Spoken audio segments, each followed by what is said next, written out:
vieron que estoy en mi casa, no necesito presentación. Pero, por amor a aquellos que no saben quién soy hijo de Candy y de Rafi, papá de Micaela, ahijado de Tolen, otro padre para mí, esposo de Raquel Álamo Feliciano. Se está grabando, ¿verdad que sí? Está bien, para que no me caliente, anotar puntitos ahí. Y tengo la bendición de pastorear la catacumba de Sidra, así que agradezco la oportunidad que el Señor nos da de poder compartir la palabra en este día con todos ustedes. Y quiero que me acompañe con su Biblia al libro de Mateo, capítulo 16, del verso 13 en adelante.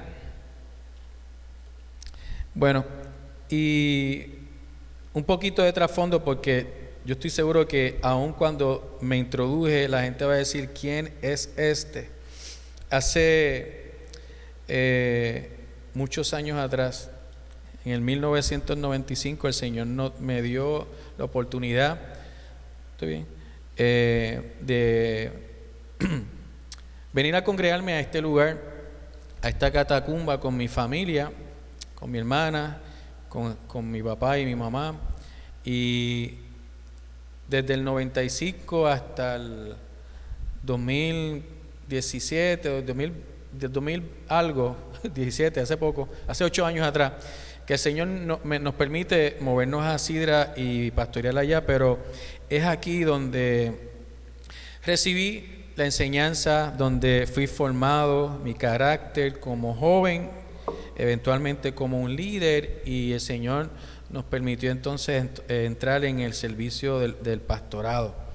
Entonces, para mí es un placer, ¿verdad?, estar con ustedes y siempre decimos esto es un honor, pero realmente es bueno estar en la iglesia donde tú naciste y te criaste, ¿verdad? Y quiero compartir algo que el Señor habló a mi corazón en estos días, que surge de una conversación con mi hijo. Él está leyendo el libro del Nuevo Testamento con mucho entusiasmo y se tropieza con el texto de Mateo 16, 13 al 17. Y se sorprende porque en el texto Jesús lanza una pregunta, y en medio del lugar donde estaban, pareciera que los discípulos estaban confundidos, ¿verdad? O al menos no estaban muy claros de frente a quién estaban. Y el comentario de un joven de 14 años es: ¿cómo puede ser posible que los discípulos que están caminando con Jesús, están viendo los milagros de Jesús, están viendo todo eso, no puedan contestar con claridad quién es Él, ¿verdad? Así que el texto lee de la siguiente manera: cuando Jesús llegó a la región de Cesarea de Filipo, les preguntó a sus discípulos: ¿quién dice la gente que es el Hijo del Hombre? Esa es la pregunta. La pregunta que Jesús les dice a sus discípulos es: ¿qué dice la gente que es el Hijo del Hombre? Y el texto dice: bueno, contestaron, algunos dicen Juan el Bautista, otros dicen Elías, otros dicen Jeremías o algún otro profeta. Entonces les preguntó: ¿y ustedes? ¿Quiénes dicen que soy? Y Simón Pedro contestó: tú eres el Mesías, el Hijo del Dios viviente. Jesús respondió: bendito eres, Simón, hijo de Juan, porque mi Padre que está en los cielos te ha revelado lo que has dicho. No lo aprendiste de ningún ser humano. Entonces, en el contexto en el que estaban, dice el texto bíblico que Jesús se encontraba en una región, decía, en Cesarea de Filipo, conocida en ese tiempo porque se practicaba mucho el paganismo y había una fuerte influencia para honrar al emperador romano. O sea, que donde estaban habían, ¿verdad? Imagínense, muchos templos, muchas estatuas, mucha adoración, pero no era Dios. Y había un líder político que representaba la autoridad y a él debían honrar. Y en ese entorno, Jesús pregunta, ¿quién dice la gente que soy yo? ¿Verdad? Y contrasta un poco, ¿verdad? Porque él está preguntando en un lugar donde otros miran a otros lugares o a una persona en particular. Él quiere, ¿verdad?, que de momento se fije en él y que puedan contestar con sinceridad, ¿verdad?, hasta ese momento como él era conocido, o si la gente ya había entendido de qué se trataba. Así que en ese momento Jesús había realizado milagros, había enseñado con autoridad, había alimentado a muchas personas. Sin embargo, todavía las personas no sabían quién era, no entendían quién era. Y se podrá imaginar, ¿verdad? Porque yo le digo a mis hijos, es injusto, porque ya han pasado 2000 años y nosotros tenemos el texto bíblico y nosotros tenemos la película completa, básicamente. Y en ese sentido, nosotros vemos a ese pasado y decimos, ¿cómo puede ser posible que ellos no hayan entendido si lo tenían de frente, si era evidente, ¿verdad? Pero tenemos que entender que en el mundo que se encontraba en ese primer siglo, ¿verdad?, que todavía la iglesia no se había formado y que Dios estaba llamando un grupo de personas, habían algunos creyentes que todavía no habían unido todos los puntos, ¿verdad? Y que no habían entendido el milagro o la bendición tan grande de tener al Hijo del Hombre, al Hijo de Dios frente a ellos. Así que en ese sentido, ellos tenían la expectativa de que viniera alguien, un líder, alguien con autoridad, o que se les revelara algún Dios de esos que ellos mismos habían construido con sus propias manos y que los liberara y que los llevara y que los liderara hacia un futuro por venir donde tuvieran esperanza, ¿verdad? Esa era la idea del Mesías, cuando él dice, tú eres el Mesías, tú eres el Cristo, tú eres la promesa, ¿verdad?, de aquel que habría de libertarnos. Así que en ese sentido y en esa escena es que Jesús está preguntando, ¿quién dice la gente que soy? ¿Verdad? La gente pudo haber contestado, bueno, tú eres un buen maestro, eres un revolucionario, eres una persona que está cambiando los paradigmas. O sea, imagino el momento en que él sanaba a alguien en el día de reposo, estaban los religiosos ahí y dice, wow, se atreve a hacer esto en el día del reposo, o asuntos similares, o otros decían, pues tú eres un profeta. Pero lo que no podemos obviar es que era una representación digna del amor del Señor. El Señor estaba ahí. Dice en la Biblia que cuando el Padre le revela a María y a José los planes de salvación, le dice que él sería Emmanuel, Dios con nosotros. Y en ese momento tanto José como María estaban un poco incrédulos porque lo que estaba sucediendo era espectacular, era más allá de lo que habían vivido, no se esperaba, y cada cual tuvo su momentum de poder lidiar con la realidad que estaban viviendo y enfrentarse a lo que Dios le había puesto de frente como familia. A través de ellos y ese amor iba a surgir el Salvador del universo, de toda la gente.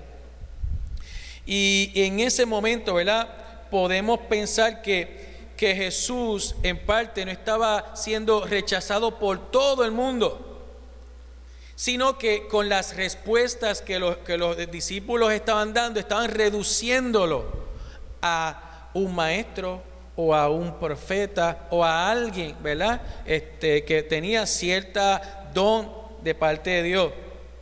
Lo admiraban, pero no lo reconocían como Cristo.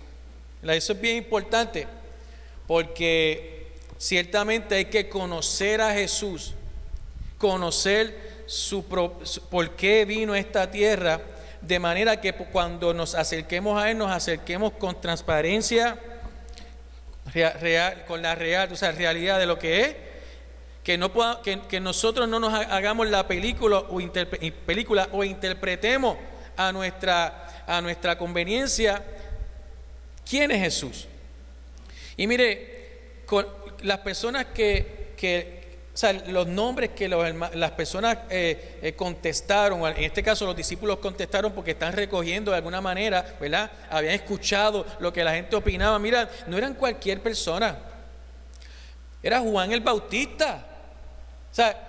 Otra vez, una persona importante, una persona que su llamado era el llamado al arrepentimiento, a la confrontación directa. Mire, arrepiéntete de tus pecados.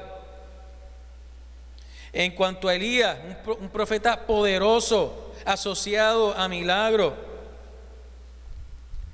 Jeremías, un mensaje de juicio, de dolor para el pueblo y rechazo. Jesús también lloró por la gente y también fue rechazado. En cierta manera podemos entender que la gente, al escucharlo y al verlo, decía: este tiene algo de estos, se parecen un poco. No eran insultos. Así que en ese sentido no era un error haberlos comparado, sino atribuirle una identidad que no le pertenecía a él.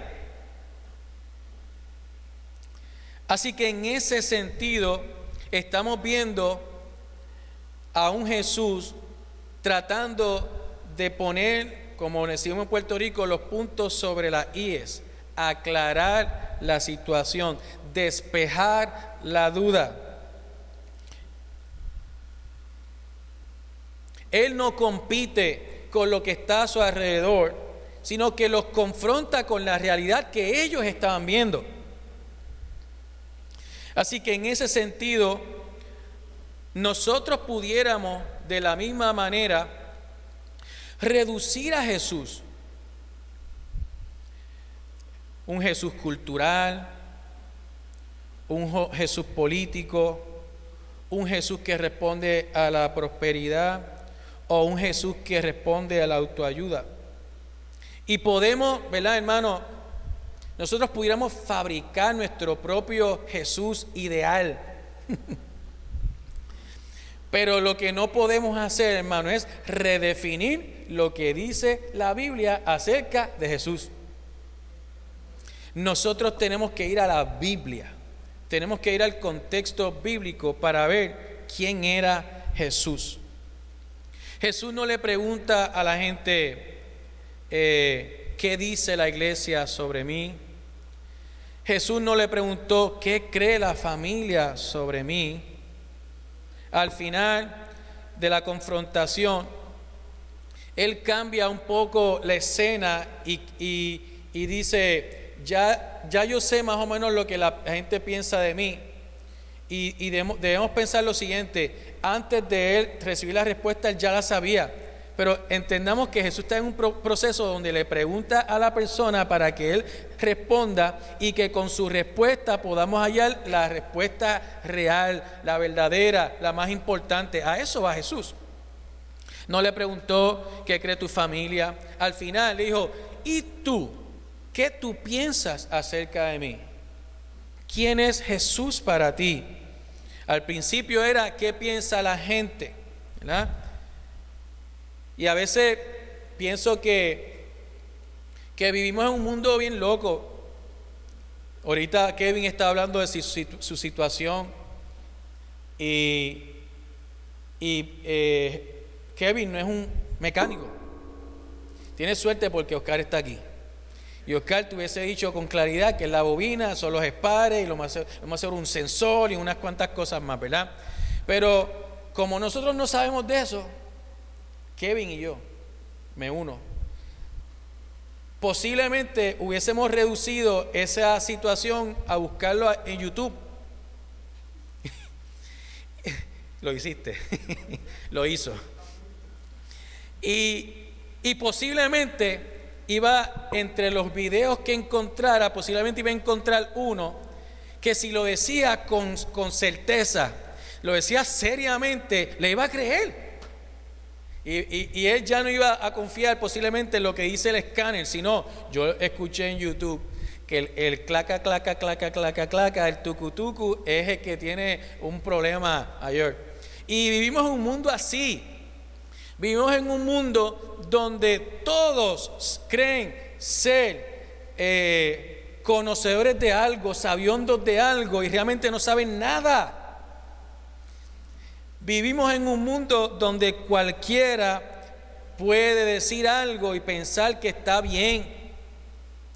Y si lo dice 3 veces y lo pone en diferentes ángulos y quizás saca algún texto fuera de contexto, le creemos.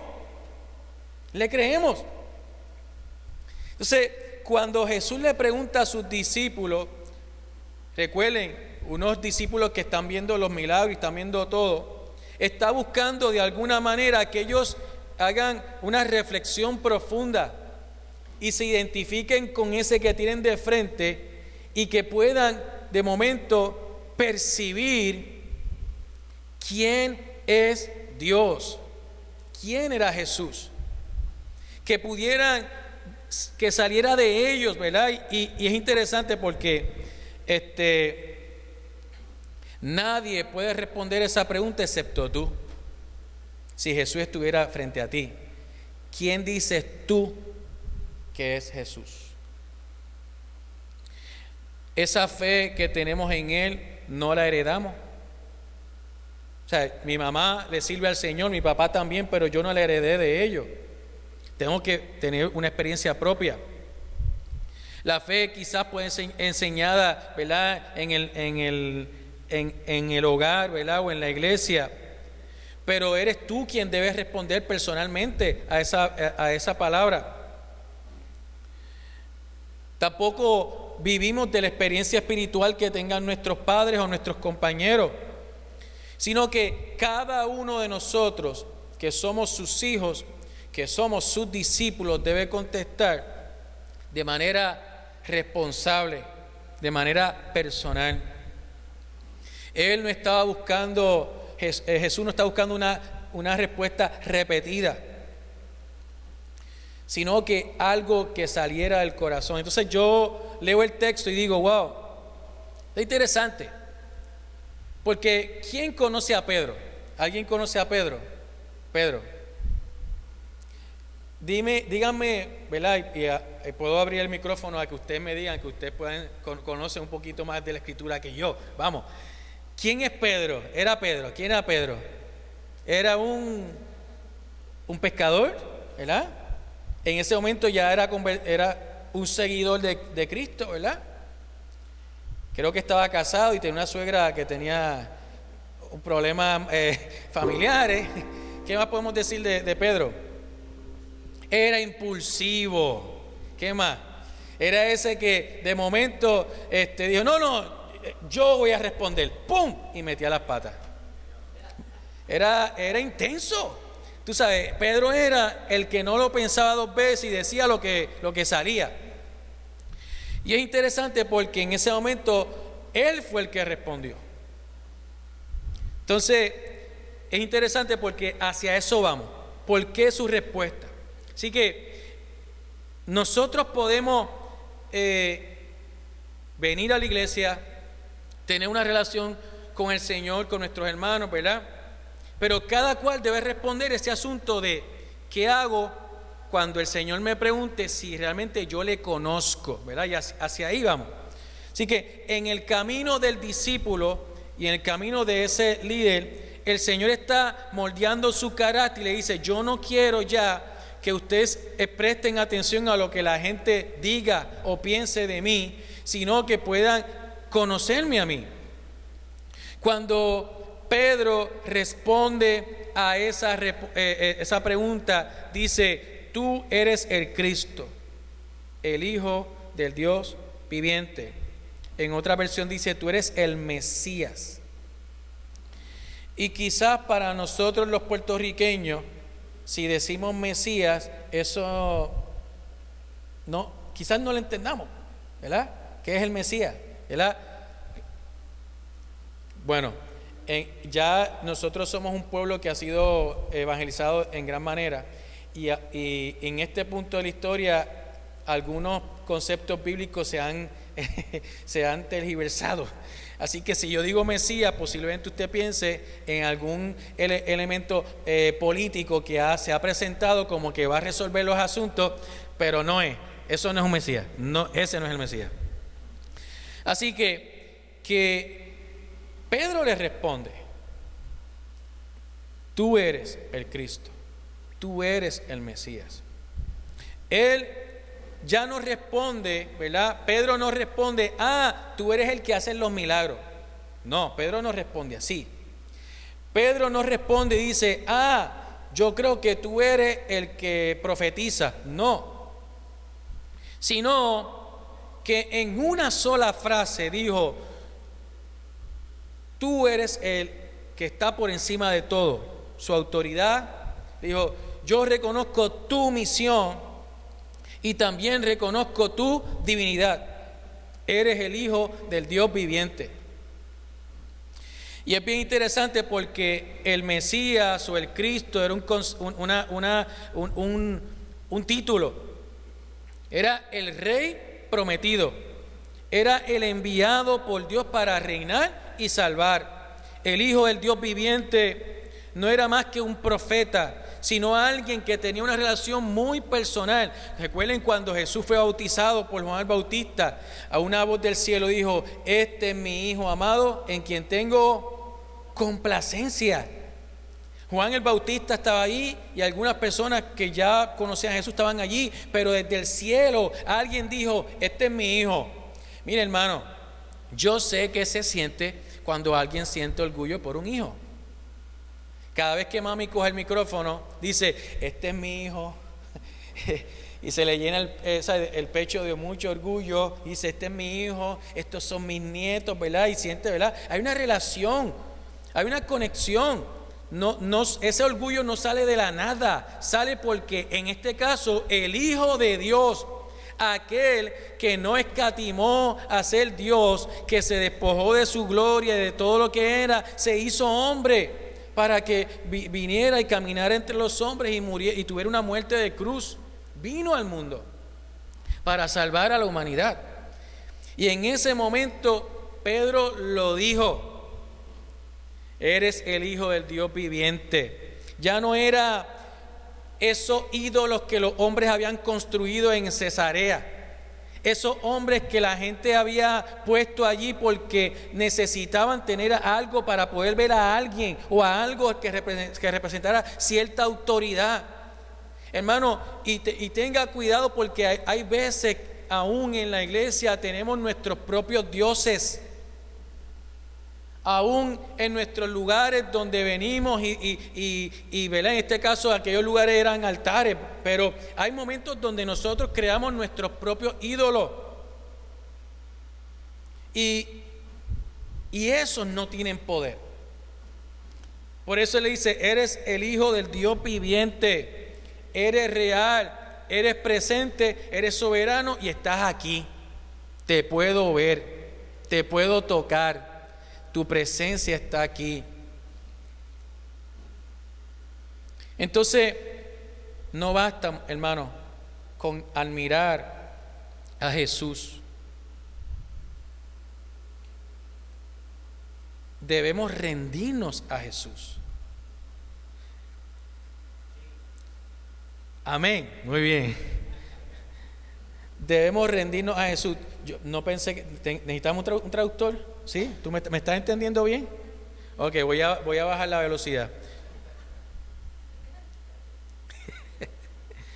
Jesús no era solo un maestro, no era solamente una persona que enseñaba para que le obedecieran, sino que era esa promesa que Dios había traído, que había prometido desde el Viejo Testamento para decir, mira, necesito a uno, y ese es Cristo.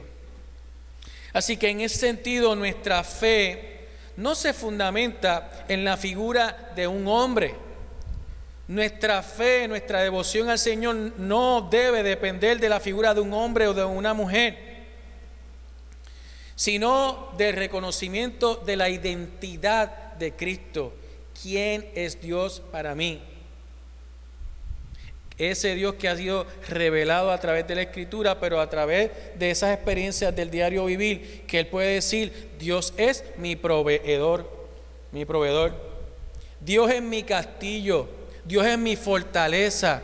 Y cada una de esas experiencias que, hermano, deben ser personales, pero no han sido únicas. O sea, son personales porque las tienes que vivir tú. Pero yo puedo decirte, hermano, que cada uno de ustedes ha tenido una experiencia similar y que puede corroborar que Dios es soberano y que Dios es proveedor. Diferentes circunstancias, diferentes situaciones, diferentes desiertos, diferentes montes, diferentes tempestades, pero Dios está ahí. Y tú y yo hemos aprendido a conocerlo, es más, reconocerlo en medio de nuestro diario vivir, hermano. Así que depende de lo que de nuestro conocimiento de Jesús, depende de nuestra adoración, nuestra devoción, nuestro servicio al Señor. Realmente, la pregunta que tú y yo debemos hacernos, realmente yo conozco a Jesús. Realmente yo conozco a Jesús. Lo interesante, ¿verdad? Y esta es la otra parte de esta expresión de Pedro, es la respuesta de Jesús. Porque todo aparente que Pedro había dicho una gran verdad y había dicho lo correcto, se apuntó, ¡pum! Buena, lo hiciste bien. Ahora, mira lo que dice Jesús. No te lo reveló carne ni sangre. No te lo reveló carne ni sangre, te lo reveló el Padre. Entonces, bien interesante porque en ese momento Jesús está diciendo, tú llevas conmigo un par de años, tú has visto lo que has visto, pero tú necesitas la intervención de Dios en tu vida. Necesitas la intervención de Dios en tu vida, la revelación de Dios. Y es ahí donde a veces estamos, porque venimos a la iglesia y pensamos que cantamos unas canciones, leemos unos pasajes bíblicos y ya tengo una relación con el Señor. Pero necesitamos que el Señor, Dios, Padre, se revele a nuestra vida y nos muestre el carácter de Jesús. Él no llegó a esa conclusión por la inteligencia que tenía. Llegó a la conclusión porque Dios decidió revelar al corazón de Pedro quién estaba al frente de él. Y eso lo encuentro interesante porque en un mundo de tanto ruido, en un mundo donde se levantan tantos ídolos, en un mundo donde hay una expectativa de honrar a aquel que está en el trono, ¿verdad? En el gobierno, en la presidencia o en la gobernación, en un mundo donde tenemos todo eso, tenemos que hacer como que, mira, sacar las cosas aparte y dentro de todo ese ruido decir, ¿dónde está Jesús? ¿Dónde está mi guía? ¿Y por qué era importante eso? Porque aunque los discípulos estaban ahí con Él, necesitaban tener una relación más estrecha, más profunda. Y cuando uno tiene una relación estrecha y profunda y personal con el Señor, no importa las adversidades, no importa el huracán, no importa los problemas que enfrentemos, las circunstancias, vamos a tener lo que nos sostiene. Él está conmigo. Lo que yo necesito está a mi lado y está en mí, ¿verdad? Jesús vive en mí. Así que esa salvación no comienza cuando una persona dice, yo voy a buscar del Señor, sino que con anticipación ya Dios está hablando al corazón del hombre. Ustedes están aquí porque el Señor les habló, porque el Señor se reveló a tu vida y es el lugar donde el Señor te permite servir. Tú y yo estamos aquí porque el Señor nos ama tanto que a pesar de quienes somos, nos permite estar en comunión con un grupo de personas que son tan imperfectas como tú. Pero nos llama a ser parte de algo más grande, a ser parte del cuerpo de Cristo, a ser parte de algo mayor que es alcanzar a otros para su gloria. Y que otros entonces se puedan enfrentar a esa pregunta: ¿quién es Jesús? ¿Quién es Jesús? Así que en ese momento Dios puede abrir el corazón o los ojos de una persona para que pueda comprender la fe, que pueda entender cuánto ha fallado y que de la misma manera el espacio para arrepentirse y ser restaurado por el Señor en obediencia. Es el Señor que está en medio nuestro. Así debe ser. En ese sentido nosotros, ¿verdad? Y les comento que a veces estamos en esa realidad. Vamos a volver otra vez al testimonio de mis hijos. La primera parte de la conversación con mis hijos era por qué razón los discípulos no podían entender que Jesús era quien era. Esa era la primera parte de la teología, el exégesis de la palabra. La otra parte del exégesis es cuando mi hija responde: ellos no tenían ningún impedimento para creer. Mi hija le responde a Sebastián: ellos no entendieron que era Jesús porque eran incrédulos. Porque Micaela decía: papi, no podemos decir que porque eran muy jóvenes o porque tenían ciertas circunstancias ellos no podían creer en el Señor. El Señor estaba allí, les podía hablar, ellos tenían que creer. Y eso es un problema común en la Escritura.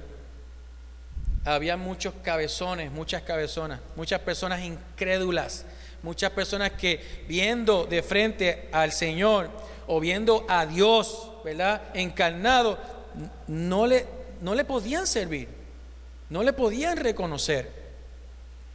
Entonces tenemos esta situación. Nosotros como iglesia no solo tenemos la responsabilidad de transmitir una información acerca de Dios, sino que tenemos que llevar a la gente a que se encuentre con Dios. Tenemos que llevar a la gente a que tenga una relación personal con Dios, de manera que de esa relación pueda surgir esa revelación de que Dios es quien es Él. Es lo mismo cuando el Señor llamó a Moisés: vete, libera al pueblo de Egipto. La respuesta de Moisés fue: ¿y en nombre de quién voy a ir? Entonces, que yo reconozco que no tengo la capacidad de convencer a alguien y yo sé que me voy a enfrentar al peligro por lo que yo hice, pero ¿en nombre de quién voy? Y el Señor, Dios le responde: yo soy el que soy. Que es la misma expresión que Jesús utiliza cuando se refiere a sí mismo: yo soy el que soy. Mire, no basta nuestra vida entera, 60, 70, 80 años para conocer a saciedad al Señor. No basta, no basta. Podemos estar 30 años en Cristo, perseverar 30 años en Cristo y todavía no conocemos algo de Él. Porque la tendencia nuestra es alejarnos de Él cada vez que pecamos. Pero todavía está su gracia que nos permite, ¿verdad?, cada mañana encontrarnos con el Señor y conocerle y reconstruir nuestra relación con Él. Por eso, de momento, cuando Kevin esta mañana hablaba del desafío, o sea, yo entiendo lo que quiere decir Kevin. A veces cuando estamos aquí al frente y recibimos a las personas, no sabemos con certeza cuántos están pasando por una crisis. Y tenemos que hacer como el disclosure. Bienvenidos a la catacumba. Yo no sé si la estás pasando bien o la estás pasando mal, pero con mucha probabilidad la estás pasando bien mal. Te está pasando algo en tu vida y yo sé que tu solución es Cristo, porque estamos predispuestos, ¿verdad? Porque entendemos. La Biblia dice que el espíritu del hombre conoce al hombre. Nosotros entendemos nuestras necesidades, nuestras situaciones, por eso podemos identificarnos con cada cual. Ahora, si queremos conocer a Dios, tenemos que tener una relación a través de su Espíritu Santo. El mismo texto lo dice. Las cosas de Dios se conocen a través del Espíritu Santo. Y en ese momento, cuando Pedro, Jesús y los discípulos tenían esa conversación acerca de quién es Jesús, el Señor, el Padre, con mucho amor y mucha verdad, le revela. De manera que él puede entender en las palabras de Jesús, tú necesitas a Dios para conocer a Jesús. Tú necesitas una relación profunda con el Señor para poder caminar en Dios. Tú necesitas agarrarte del Maestro. Tú necesitas escuchar lo que Él tiene que decir para poder caminar y perseverar en la fe.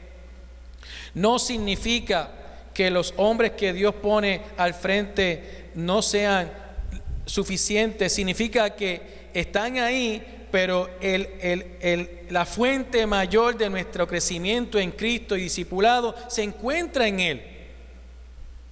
Y si Él está en medio nuestro, si Él está en nuestras conversaciones, pues nos beneficiamos de manera colectiva. Por esa razón, en ese momento, aunque Dios le revela a Pedro, yo estoy seguro que el resto dijo, ahora entendí, mis ojos han sido abiertos. Así que, en ese sentido, la pregunta sigue siendo para todos nosotros, para ti, para mí. ¿Quién tú dices que soy yo, Jesús?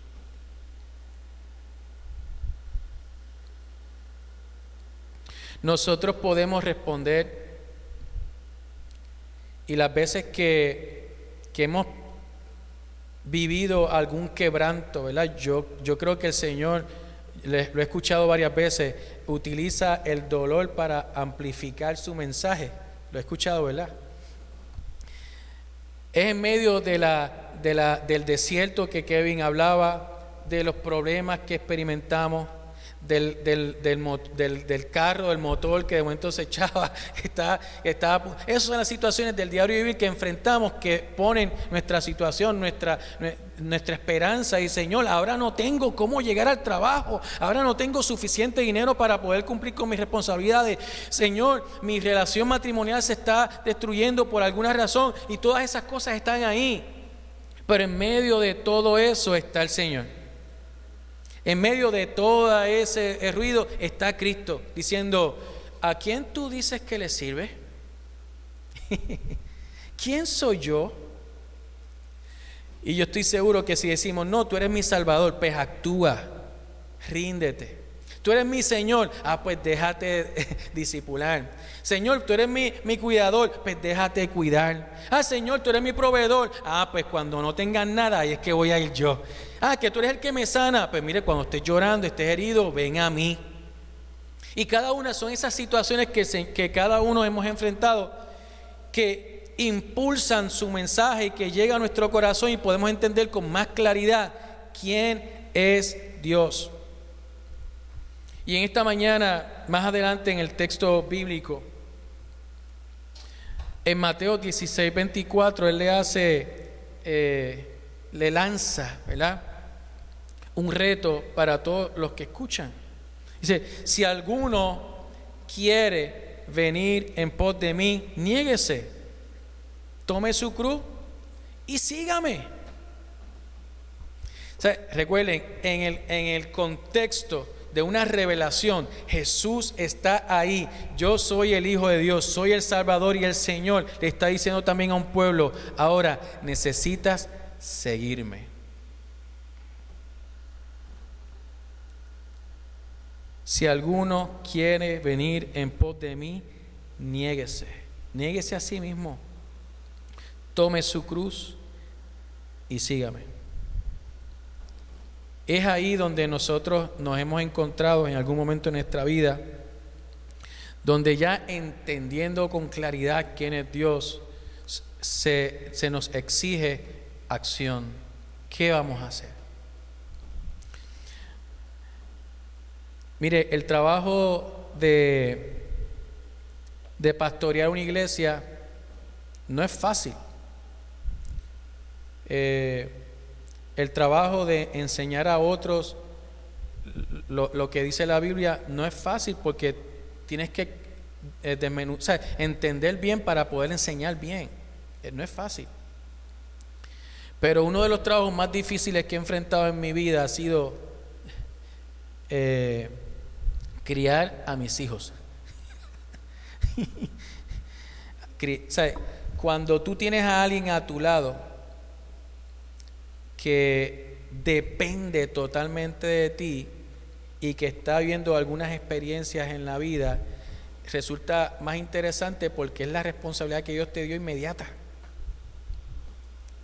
O sea, no estoy diciendo que uno es más importante que el otro, estoy diciendo que en efecto nosotros aquí en la iglesia, los líderes, los pastores cumplen una misión, y parte del desarrollo y el crecimiento de la iglesia está en esa relación de maestro, padre, pastor, oveja, y está ahí.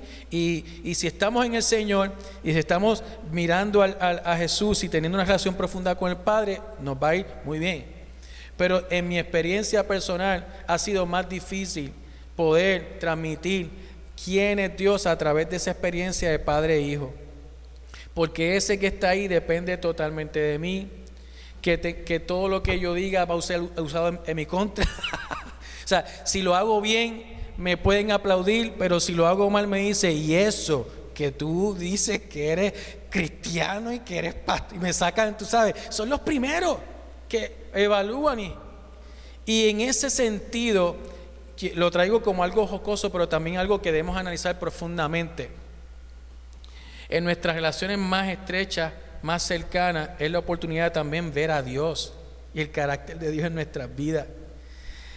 Jesús y sus discípulos estaban componiendo una familia pequeña, unos hermanos en la fe que caminaban y comían todo el tiempo, y en ese entorno había intimidad, había relación, pero debía haber una apertura en su corazón para poder estar abierto a la revelación de Dios en su vida. Jesús, mientras hablábamos sobre esto, y Micaela le respondía con firmeza a su hermano, le decía: total, si los discípulos, aún entendiendo y teniendo la oportunidad de servir a Jesús y conocerle, lo negaron, y ninguno pudo ver a Jesucristo crucificado excepto Juan, el discípulo amado. O sea que, para que vean, aún esa cercanía que tenían esos discípulos tuvo un costo, y algunos no fueron partícipes de todos los procesos, pero el Señor nos ha unido en esta época, y como decía Kevin, en esta temporada, que el Señor nos permita enfocarnos en la figura de Jesús, enfocarnos en la obra de Jesús, enfocarnos en la revelación de Dios que ha traído para nuestra vida a través de las circunstancias que cada cual tiene. Y en ese sentido, fortalecer esa relación más profunda con el Señor, nuestro Salvador, nuestro Mesías, el Cristo, de manera que el resto de nuestra relación cobren un sentido más profundo. Es en este momento en que el Señor nos ha permitido como iglesia, ¿verdad? Y digo como iglesia porque soy parte de esta iglesia, que el Señor nos ha permitido ver otras cosas. Kevin hablaba sobre la misericordia de Dios y la gracia de Dios sobre esta semana, donde el Señor trajo a unos cuantos misioneros. ¿Cuántos eran? 12, 14 misioneros.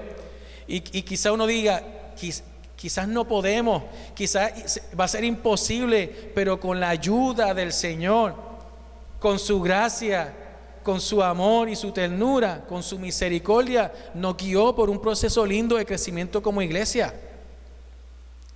Pudimos ver milagros. Los chicos vieron milagros.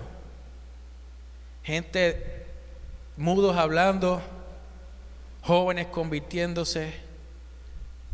En San Lorenzo, jóvenes que fueron salvados del suicidio. Y todo eso, el entorno de un proceso donde queremos conocer más al Señor. Le decimos misión, podemos decirle retiro, podemos decirle un culto, podemos decir una reunión pequeña de células, podemos decir una reunión de mujeres, pero todo eso debe ir ¿a qué? A conocer más a Dios y relacionarnos con Jesús. Yo les digo, hermano, no hay una bendición más grande que encontrar a Dios, entender que hemos sido pecadores y por su gracia hemos sido alcanzados, que cuando Dios nos pone en algunos lugares por un tiempo quizás temporero o más prolongado, el Señor lo ha hecho así porque hay un propósito, hay una razón. Y en ese sentido les lanzo esa misma pregunta: ¿quién es Jesús para ti? ¿Quién es Jesús? No es un líder político, no es un Dios inventado o creado. ¿Quién es Dios Jesús para ti? Quiero que nos pongamos de pie y oremos. Yo puedo pensar que aquí hay hermanos en la fe que llevan un tiempo perseverando y que están aquí y que entienden lo que estoy diciendo. Yo espero que puedan entender y explicarme bien. Pero si hay alguien que es la primera vez que vino a la iglesia y no sabe, o sea, de momento no entiende la dinámica de lo que estamos hablando de ese Jesús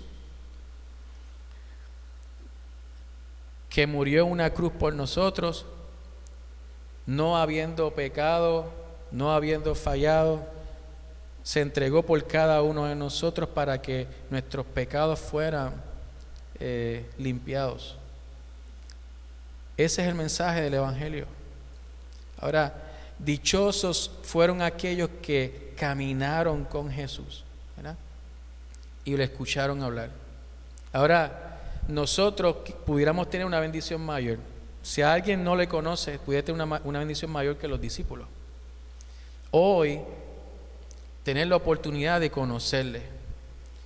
Y aún mejor porque aun cuando no lo veamos, podamos sentir su presencia en nuestra vida y seguir sintiendo su acompañamiento a pesar de la distancia y del tiempo que ha pasado, ¿verdad? Porque su promesa sigue vigente para con nosotros. Él dijo que estaría en los cielos, pero nos acompañaría hasta el final. La promesa de Dios, la promesa de Jesús de acompañarnos hasta el final de nuestra vida es lo que nos sostiene en el día de hoy. Y eso es lo reclamamos. Así que en la mañana de hoy, hazte esa pregunta. Vine a la catacumba, hace tiempo que no venía, qué brutal, abrazos y besos, pero ¿quién es Jesús? Lo dejé en la cruz, lo dejé en la Semana Santa del año pasado, o lo dejé en el pesebre, ¿verdad? O Jesús está presente en tu vida. o Jesús está ahí contigo. Padre, en esta mañana venimos delante de ti, reconociéndote como Señor de nuestra vida, nuestro Salvador. Gracias, Padre, porque ese día que nos llamaste, ese día que nos salvaste, Señor, vimos, nuestros ojos fueron abiertos y entendimos, Señor, de qué se trataba el plan de salvación. Gracias, Señor, por tu amor, por tu misericordia, por tu bondad, porque a pesar de nosotros, Señor, aún a pesar del mismo Pedro y su carácter, Señor, le permitiste tener una experiencia real y profunda, de manera que no hubiera duda, Señor, que no importa, Señor, nuestra humanidad, Señor, tú estás ahí, te prestas para hablar a nuestro corazón y revelarte a nuestra vida. Hoy, en este tiempo, en esta hora, en esta temporada, conociendo o no conociendo lo que están viviendo mis hermanos, te pido, Dios, que seas tú en su vida y que ellos puedan conocerte más profundamente, de manera personal. Padre, que sea su proveedor, que sea su ayudador, Señor, pero también que abra sus ojos, Señor, y puedan ver con claridad, Señor, a quién seguir. Padre, gracias. Dice en tu palabra que si alguno quisiera venir en pos de ti, que nos negáramos, que cargáramos la cruz y lo hiciéramos, seguirte.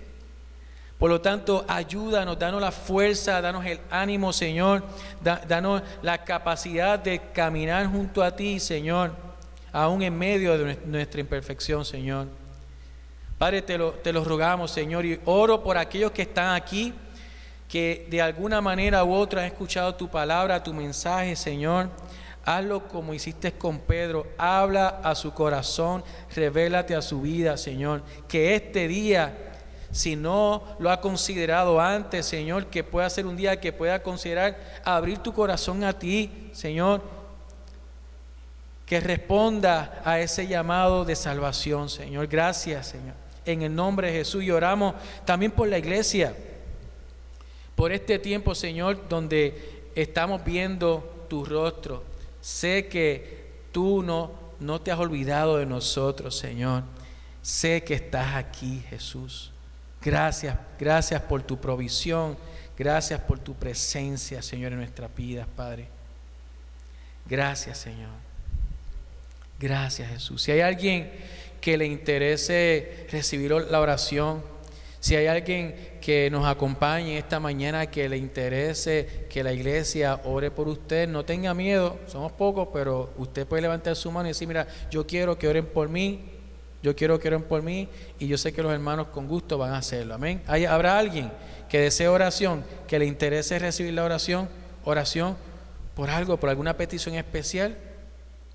Muy bien, no habiendo nadie...